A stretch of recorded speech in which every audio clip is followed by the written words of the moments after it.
नमस्कार. आज आपण कल्पनाशक्ती म्हणजेच इमॅजिनेशन्स म्हणजे काय याच्यावर थोडक्यात पाहणार आहोत. इमॅजिनेशन्स म्हणजेच कल्पनाशक्ती ही मानवाला मिळालेली एक अद्भुत अशी मानसिक भावना आहे. प्रत्यक्षात समोर नसलेल्या गोष्टी, विचार, दृश्य किंवा अनुभव हे मनामध्ये प्रतिमा तयार करतात. त्याला कल्पना असं म्हणतात.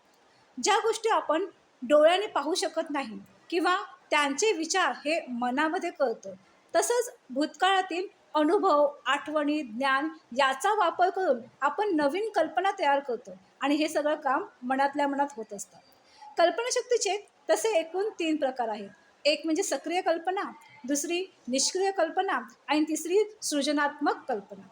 सक्रिय कल्पनेमध्ये जेव्हा आपण स्वतःहून विचार करून काहीतरी नवीन बनवण्याचा प्रयत्न करतो आणि निष्क्रिय कल्पनेमध्ये प्रयत्न न करता जे मनामध्ये विचार येतात ते म्हणजे निष्क्रिय कल्पना. याच्यामध्ये फारसा विचार करावाच लागत नाही, म्हणजेच स्वप्न, दिवा स्वप्न.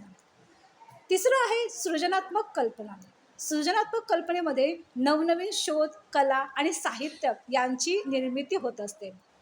कल्पनाशक्तीचे विकास योग्य रीतीने होण्यासाठी वाचन करणे, नवनवीन गोष्टी शिकणे, निसर्गामध्ये वेळ घालवणे, तसेच प्रश्न विचारण्याची सवय ठेवणं गरजेचं आहे.